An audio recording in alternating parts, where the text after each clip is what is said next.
Welcome to Women at the Top, where we share professional journeys to inspire yours. Hello, I'm your host, Max Zhang, founder of Human Prosperity. Today, I'm excited to have Sarah on the show. Sarah, can you introduce yourself? Certainly. I am Sarah McCauley, the founder of Effitech Solutions and the one and only revenue storyteller. I have spent more than 20 years in order-to-cash roles leading global billing and AR operations across multiple industries. And now I teach small and mid-sized businesses how to use their AR to sell stronger deals, protect their cash flow, and fix handoffs that slow companies down. Wow, that's amazing. Can you tell us a bit more about how do you help businesses? Sure. So ultimately, my business is followed by a 3-pillar approach. And so one would be teaching companies to understand their AR data. And I mean, going beyond like aging reports, but really working through the story of how money moves through the business. Pillar 2 would be fixing broken handoffs. And that's the gaps between sales, customer success, billing, and AR that create the surprises later. And then the third would be building processes that scale so they can stop relying on heroics and actually start relying on systems that benefit their business. Okay, sounds pretty interesting. And can you tell us a little bit more about how you got to where you are today? I actually I've worked almost every job in finance operations, from AP, AR, payroll, general ledger accounting, staff accounting, etc. But I discovered through a really great mentor when I was working in the construction and distribution space, Lean and Six Sigma. And ultimately that allowed process improvement and implementation to become my lane. And while I worked through that process, I discovered that I actually had a superpower in that space, and understanding that I am hardwired for pattern recognition. So at some companies, that was a very powerful gift, but at others, it was super inconvenient. Most businesses, certainly in the technology space, value speed over pattern recognition. They see pattern recognition more as pushback or being negative, but it's ultimately being able to kind of see the forest through the trees and understand when things are going to break and why. And so that's kind of the high level version of kind of how I landed here, but it was ultimately getting to a point where I realized that I had a lot more to share than was being valued at the companies that I worked for as a contributor. And I wanted to help many companies and many teams learn how to use information that already lives inside of their systems, and teach them that this doesn't have to be some boring back office function, but essentially leveraging accounts receivable as a go-to-market engine, and understanding that go-to-market should not end at signature. Go-to-market ends like once the cash is in the bank and your customer's ready to renew. And that passion has kind of led me to building Effitech. And it's something that I'm incredibly proud of. I am amazed that I got here. I actually rolled out my business, hard launched in May of 2025, but spent from January to May building frameworks and design and this business. And it's been one I'm incredibly proud of. Awesome. And I understand you work at GitLab. Can you tell us a little bit more about some of the places you have worked at? Sure. GitLab was my most recent, going from senior manager of billing and accounts receivable to senior director of billing and accounts receivable, and helping the company pre to post IPO. That was an adventure, to say the least. It was my first exit. Prior to that, I worked at a company called Envision App, which was a kind of first in space design application, which ultimately, there came other tools in the market that ultimately the business closed its doors, but it's also one of the greatest places that I've worked with some of the most amazing people. And there I worked specifically in the credit and accounts receivable space. Prior to that, I was at a company called ChangePoint, which has been acquired by another company called PlanView today. And that had both a SaaS and self-managed product. And before that, I spent a very long time in construction and distribution with Wesco Distribution. But I've worked in every industry from private wealth management to software and technology. Mm-hmm. That's an amazing journey. And I'm sure, you also kind of went through a lot of challenges along the way as well. Can you share about some of the challenges you kind of went through and how you overcame them?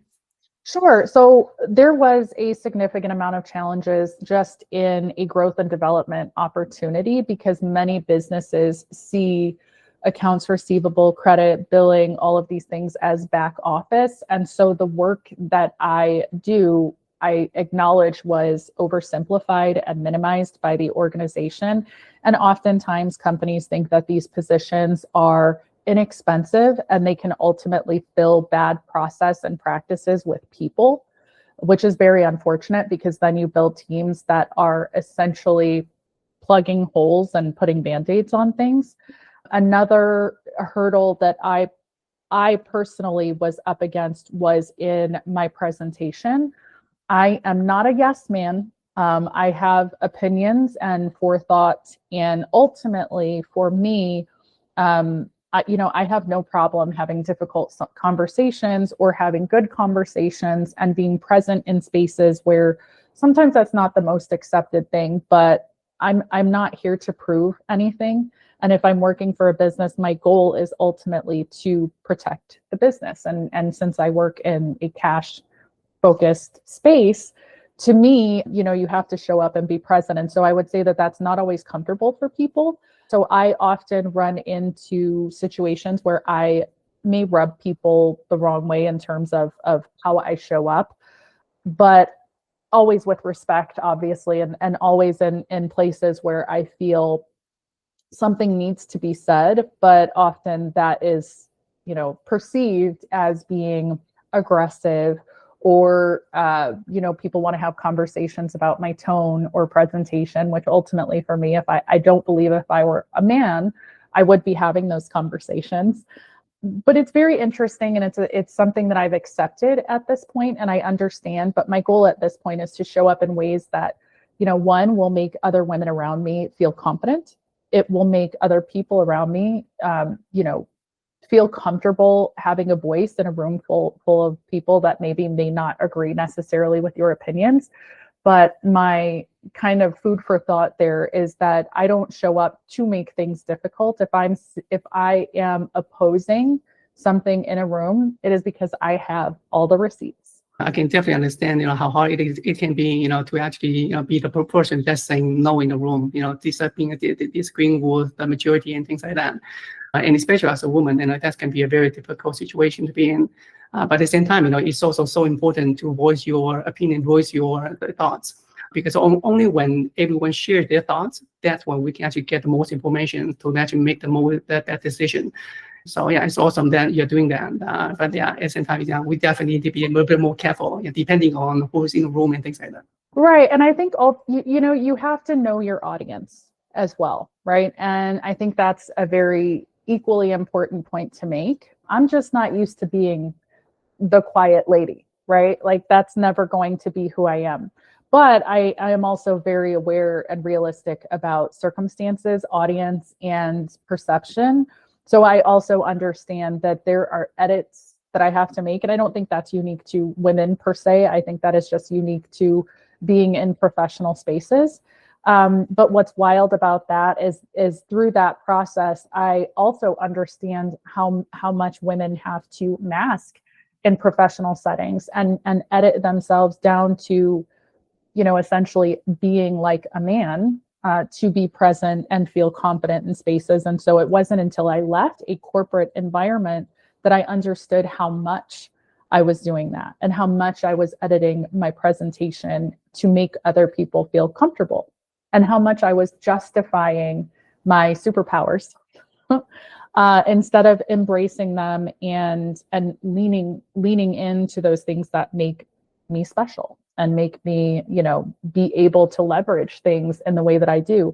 It was interesting. I was actually having a conversation with a girlfriend recently, and I said, as women, we are taught to nurture, right? In every capacity, to make people comfortable. This is a societal norm. Certainly I can, speaking in the United States, it's a societal norm that women are, the caregivers, the nurturers, right? We make people comfortable.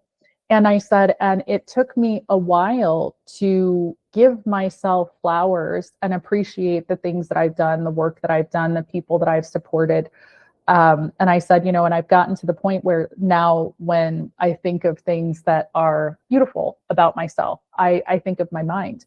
And I think what an amazing mind I have, that I have experienced things in my life that have been incredibly difficult, the loss of friends, the loss of my sister, and I got through it, and I did it well, and I knew when I needed help and assistance through things. And I said, so what a beautiful mind I have, that I've been able to continue to be successful in my professional world while going through incredibly difficult things in my personal life. And I understand that that's not unique to me, but what a great thing to be able to say, I have this wonderful mind, and I'm going to protect it.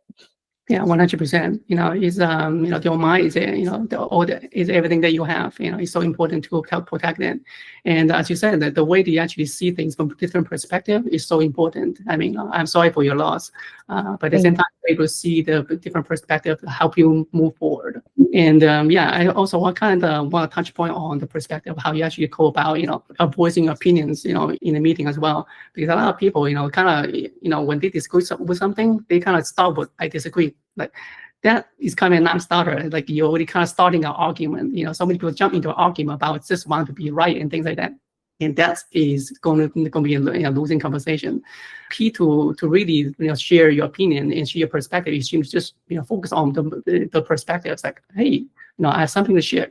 Just kind of share your point of view. It's not about winning. It's about sharing perspective.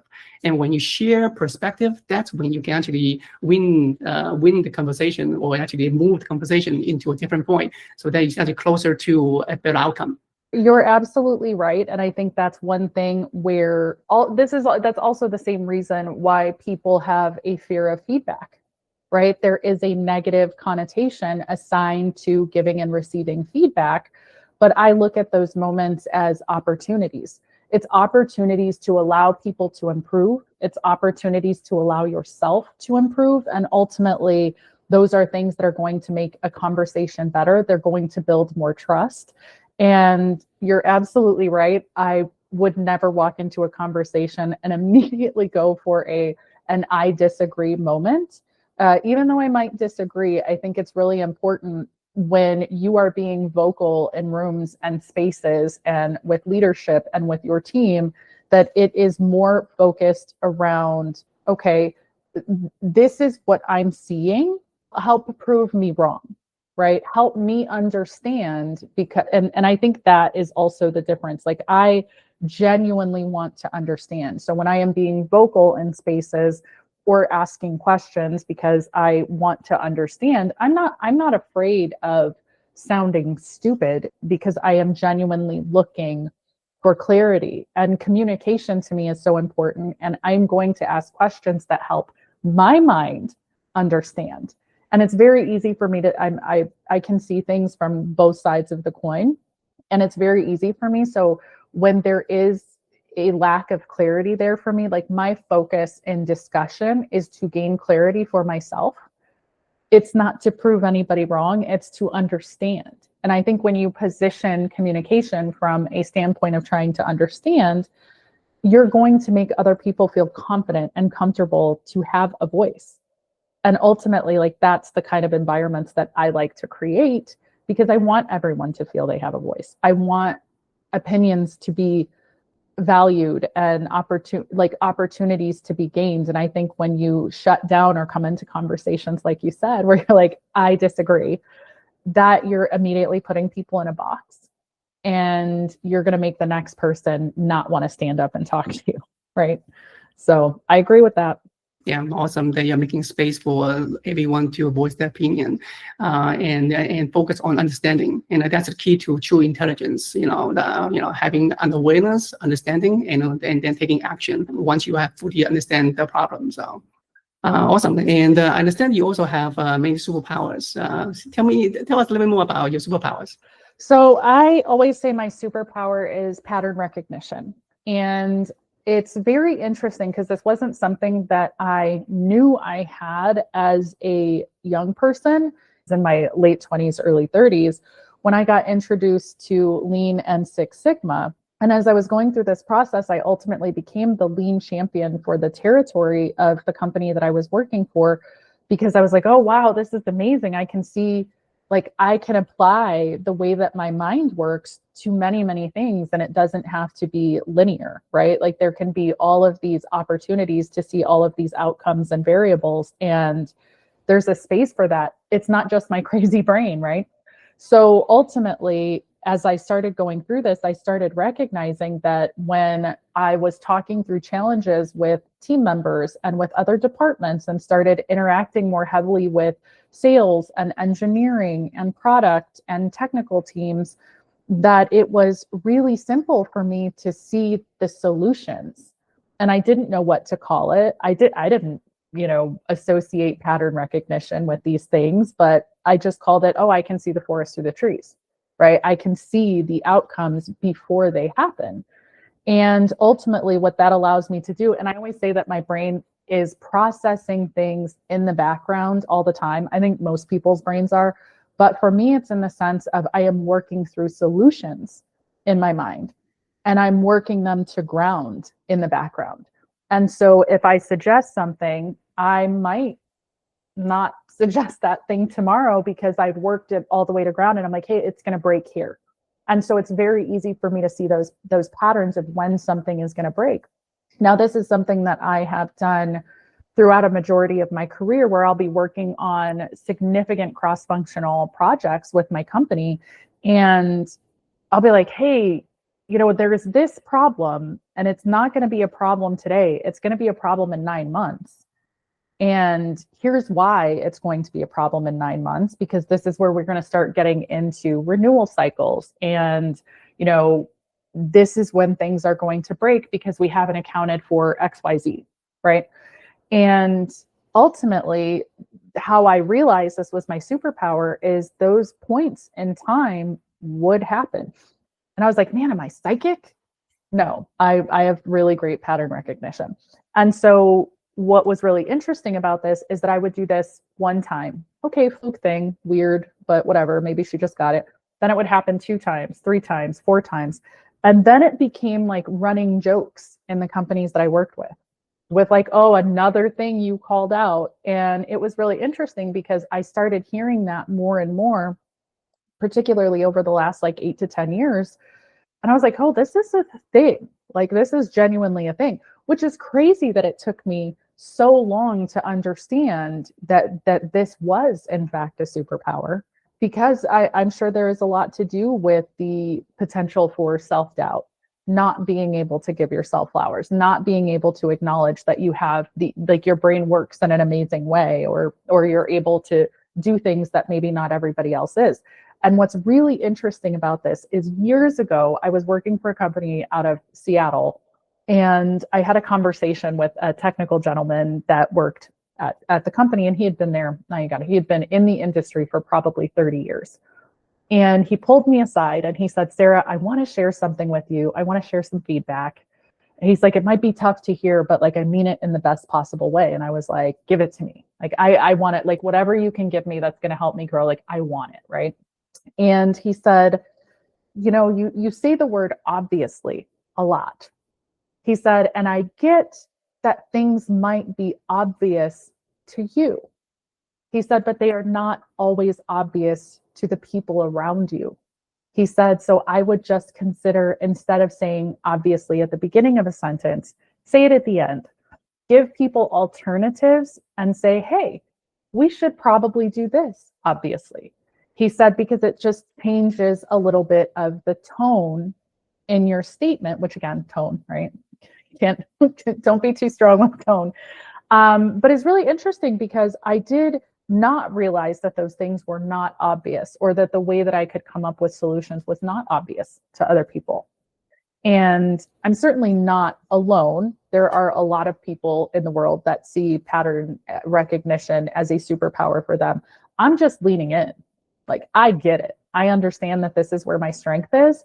And so I want to capitalize on that strength, regardless of what my circumstances are. It's a dangerous superpower though, too, because I see it in my professional space as much as I see it in my personal space. That's amazing. It's so important. When you have a superpower, it's so important to focus on it and leverage it. And then you mentioned about saying obvious all the time. I actually do that for my wife all the time, and she doesn't like it.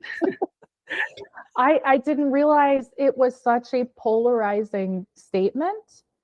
But I will say, I read a book years ago. I do not remember the author, but the book itself is called Leadership and Self-Deception. So this one for me was like a massive eye-opening book. And I read it twice. I read it once for my job, and then I read it once a few years later on my own. And I had two different takeaways, right? I had one takeaway when in a professional setting, and then I had a completely different takeaway in a personal setting. And I realized that I do put people in boxes, right? And you ultimately, when you put people in those boxes, they react in the way that you expect because you are leading that behavior. And so I didn't realize that when I was saying things like, obviously, I'm leading people into that. And I don't, I'm not intending to make anyone feel adversely about their understanding of a situation. I just happen to have a tendency to be a louder voice in the room. And I understand now how that perception can influence spaces. And so I'm much more thoughtful with usage of words like obviously, or I try to be. I understand that you also have other superpowers, being like confident. You tell us a little bit more about your confident superpower. I have the luxury of coming from a long line of very confident women who are perfectly fine taking up space. And so it's something for me that it's a no-brainer. It's something that I don't even think about. So I refuse to, certainly at this point in my life and career, refuse to shrink to make people feel comfortable. But again, I also accept the consequences that are the result of leading in that way. But my measure is, I know I'm never going to be a yes man. I know I am never going to say yes when I mean no. I might be quiet because the room might require silence at that moment. But it's really a great call out here, because I have these conversations a lot with women in my circle and women that I've worked with that say, man, I wish I could do that. I wish I could say things like that. I wish I could say what was really on my mind. And while I appreciate that, I also know that there are consequences that come from that. So I have to explain this to people that give me this kind of feedback that, yeah, it's great and wonderful, but as much as it benefits me is as much as it hinders me. I have talked my way out of promotions. I have talked my way out of partnership with my e-group. Ultimately, because I am perfectly comfortable saying this thing may not work, or we need to consider other factors. I'm comfortable being uncomfortable. And so I think that helps with confidence, is that I am perfectly fine being wrong or having someone react to me in a way that might make other people uncomfortable. Because at the end of the day, I've learned a couple of things. One, it's not about me. Nobody is checking for me. I'm not what somebody thinks about when they go to bed at night. I'm not paying anybody else's bills. I'm not cleaning anyone else's house. These are things is that I am perfectly fine creating separation and understand that I am not responsible for someone else's reaction to me as an individual. If I make someone uncomfortable, I mean, obviously I'm not trying to make anyone uncomfortable, but if my presence makes someone uncomfortable, that is a them problem. Ultimately, it is not a me problem. And so I think that helps with confidence, because I am perfectly fine looking at myself in the mirror. I sleep well.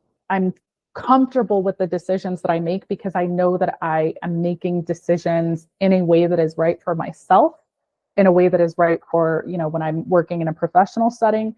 And again, I have the receipts to prove the reasons why I'm making decisions and saying things and doing things. And everything I do is data backed and with proof and social proof and business proof. So for me, it's easy to be confident in spaces when I am not trying to please other people. And I think so maybe that's more the superpower would be, I'm not trying to please everybody, perceived as confidence. Yeah, I think so.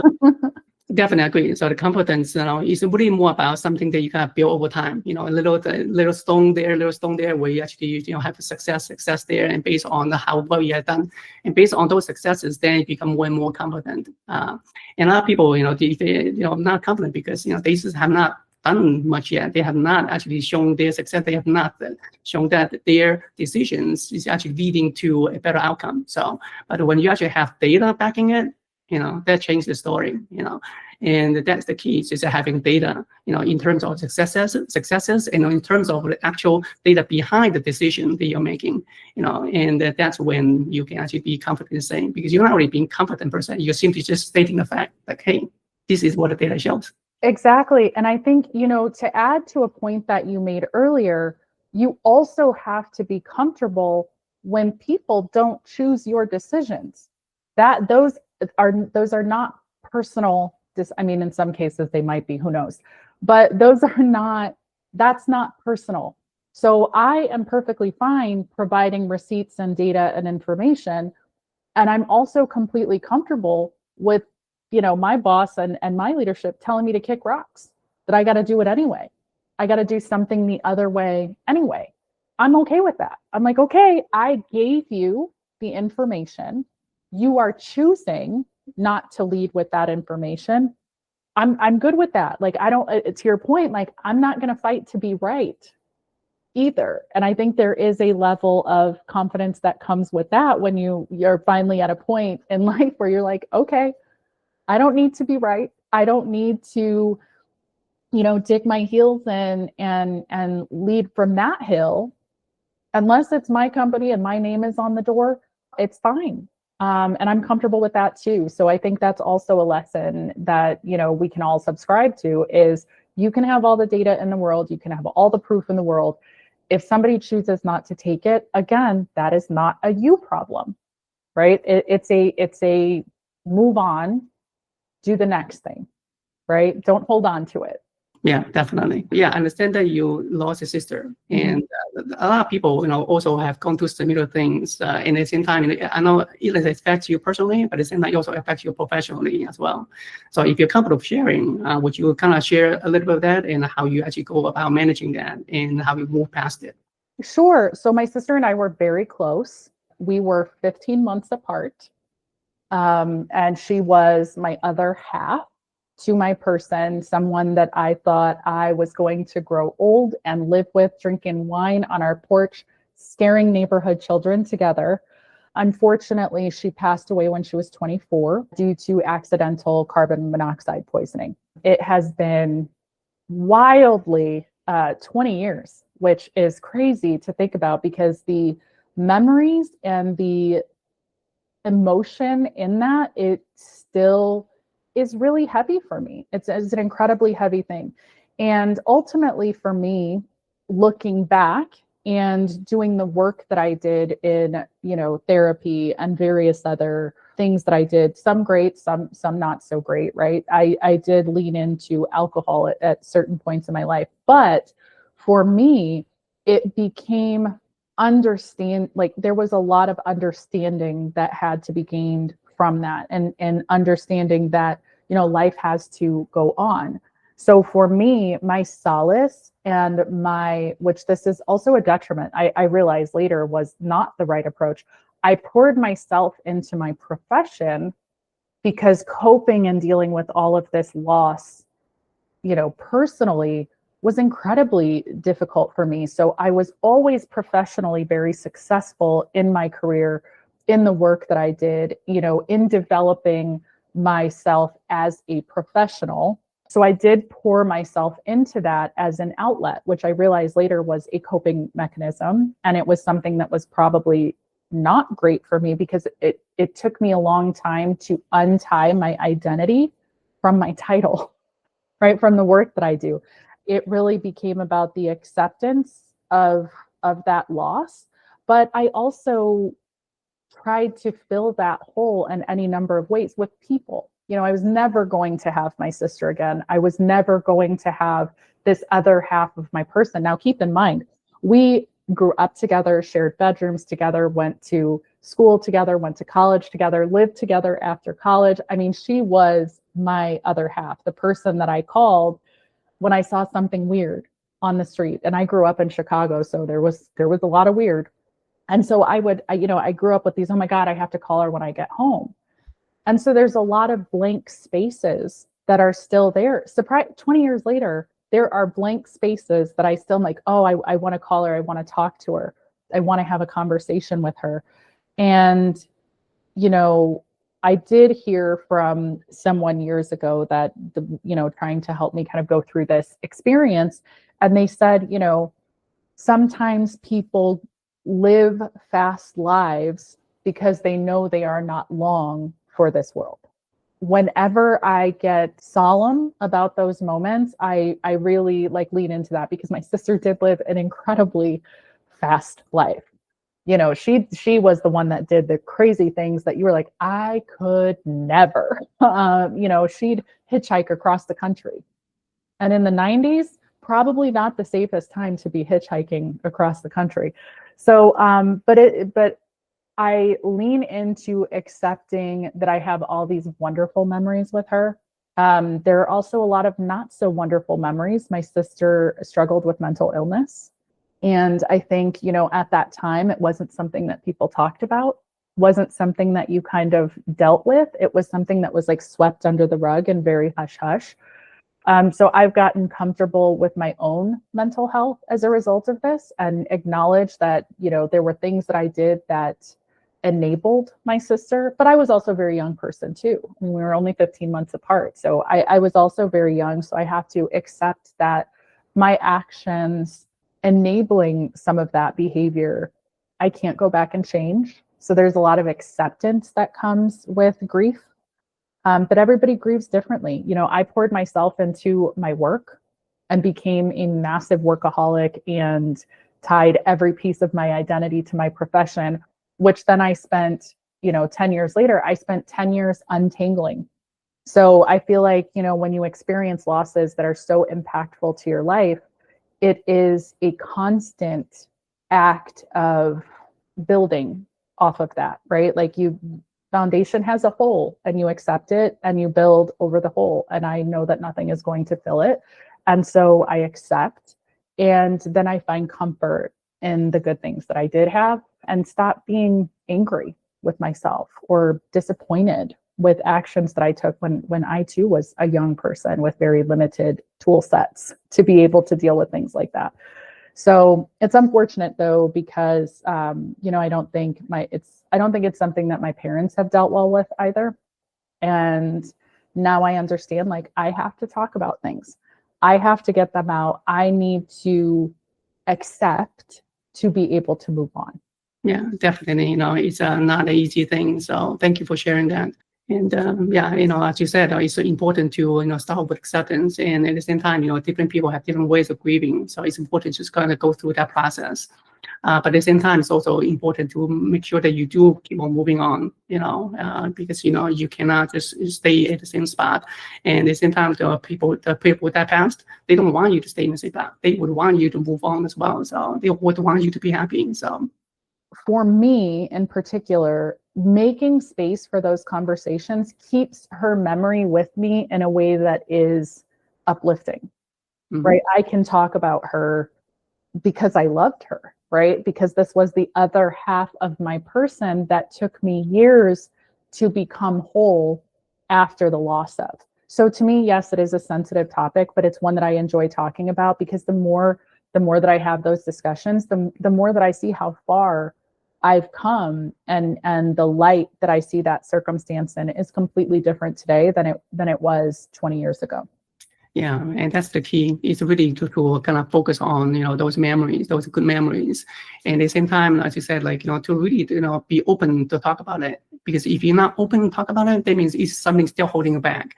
Right, and I think it's easy to stay stuck in that. Like that's the easy part. It's the harder part is the talking about it.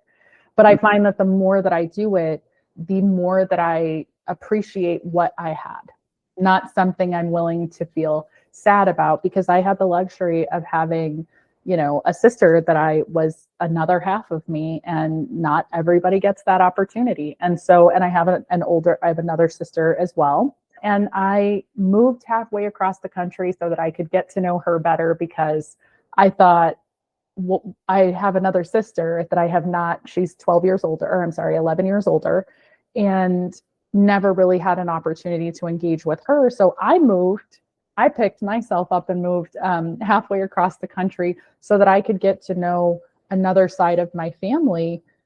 And what a gift is that, to have more there.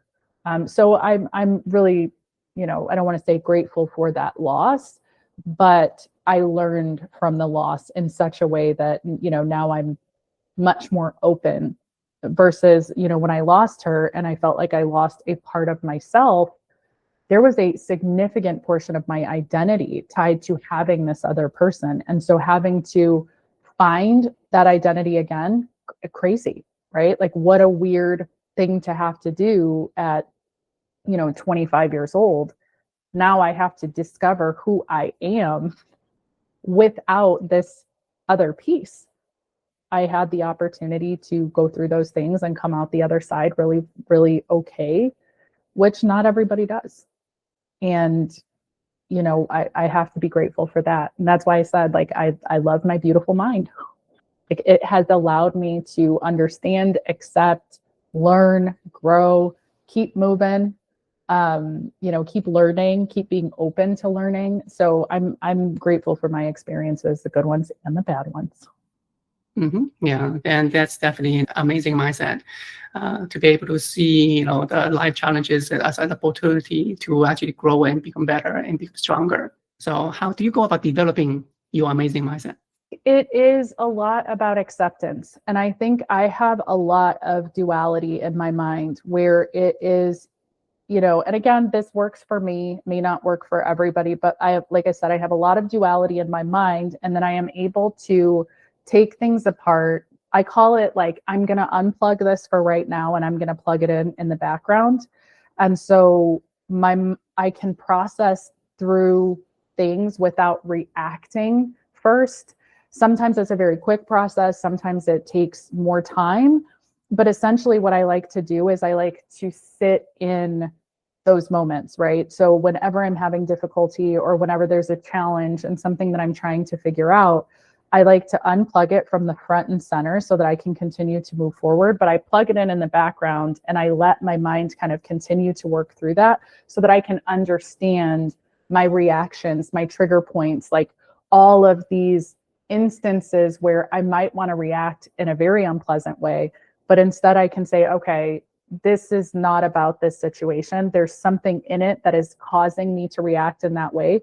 So I want to process that part first, and then I can come to it in a way that, to me feels a little bit more healthy, in the sense of, like, okay, I've processed, this is what triggered me. This is what made me feel this way. Because the only thing that we have control over is our person. And I didn't always used to feel this way. I used to try to control all of my circumstances, and people and reactions. And that's a very heavy weight to carry. And it was actually my mother who said, you can't control other people. The only thing that you can control is yourself. And that hit me like a ton of bricks, because I was in the process of going through a divorce, early on in my 20s as well. And when I was going through that experience, I wanted to control the narrative, what people were going to say. Oh my God, I'm a statistic, all of these things, and reacting from a very, like, emotional place. Being able to understand those things about myself. And of course, there was therapy involved in this. I didn't get to this landscape by myself. And I'm perfectly fine admitting that. And so once I learned how to basically get back to baseline and be able to talk about things in a way that wasn't accusatory, in a way that was not blaming somebody else for my reaction. It was me taking ownership of my reaction, my feedback, my feelings. Things became a lot easier for me. And I think it would for anyone, because once you are trying to understand and give feedback on your reaction to your partner or your team member or your employee, it's much easier to come from a space of saying, hey, I was upset because I translated information in this way. I want to understand how we got here. So here, it's opening the door, like we said. So I think once I learned how to kind of master that skill set in a way that worked for me, things got easier. Then it was easier to read people. It was easier to translate information. And trust me, I can still tell very well when there are comments pointed at me that have a not so nice intent.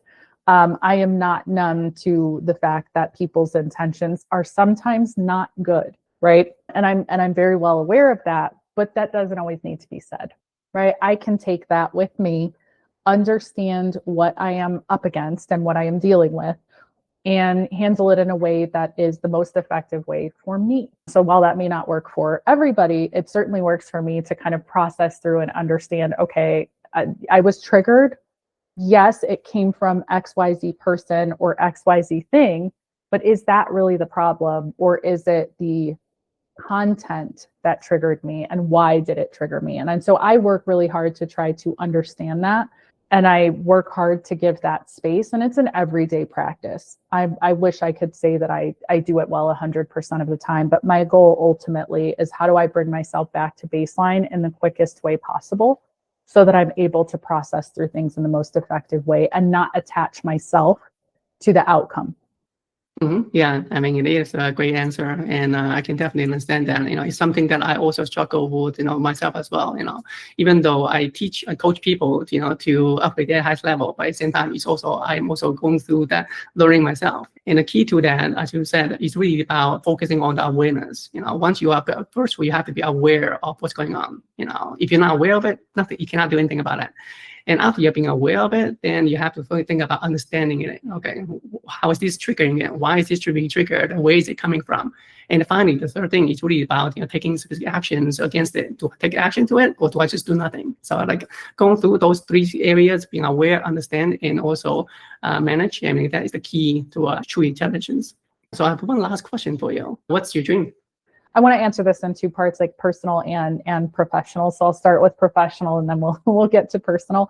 So ultimately, for me, what I would love to see in my business in particular is getting to a point where I am working on this framework and this idea of the future-ready employee. And I think in a world of technology and AI, where there is so much ambiguity into the what's next, is getting people prepared and comfortable with what the next iteration of professionals looks like.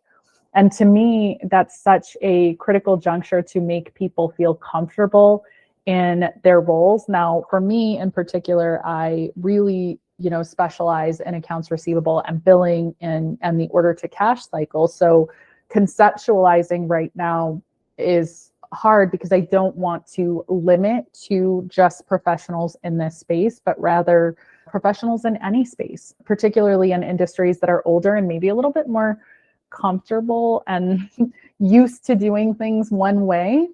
So, that's kind of what I see next for that journey, while I can kind of continue working in the public speaking space and having more engagements like that. For me personally, my dream would be to have peace. I would love to get to a point where there is peace in the struggle. And I think, and the struggle being life, where I don't want to tie it to a financial freedom or a financial gain, because I don't look at things in that way, because ultimately things are things. Right? Things can always be replaced. Things can come, things can go. But I just want to find peace and acceptance with my journey with life, because ultimately for me, I feel like there has to be more beyond, a 9 to 5 and a, life experience of this narrative, I think certainly that people like me that are in their mid 40s kind of grew up on in terms of, you go to school, you get a job, you get married, you have kids, you work until you're 65, you retire, and that's it. And so I feel like getting out of that mold is like kind of my ultimate dream of like breaking that and acknowledging, which is why I am so here for young people today, because I think they get it in a way that we didn't. And I appreciate it so much because I think they recognize that there is more than just this one lane that we were conditioned to accept. And so I love watching, my nieces and nephews that are in their mid and late 20s and their journey that's so different than what I came up with.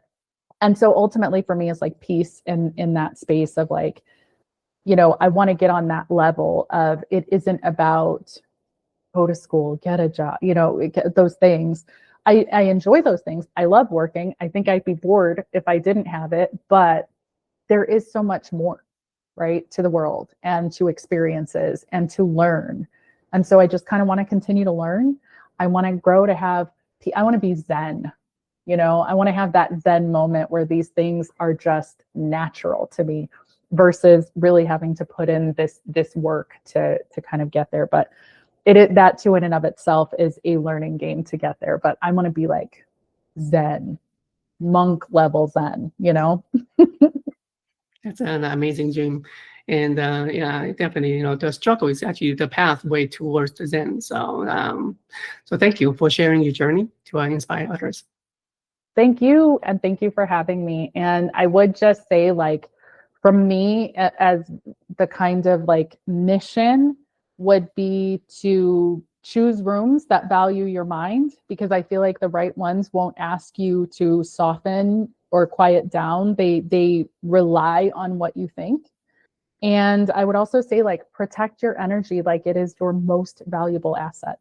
That's incredibly important to managing, both personally and professionally. Awesome. Thank you for the tips. Thank you for listening and hope that inspired you to reach the top. To get some help, check out our free services at humanprosperity.io.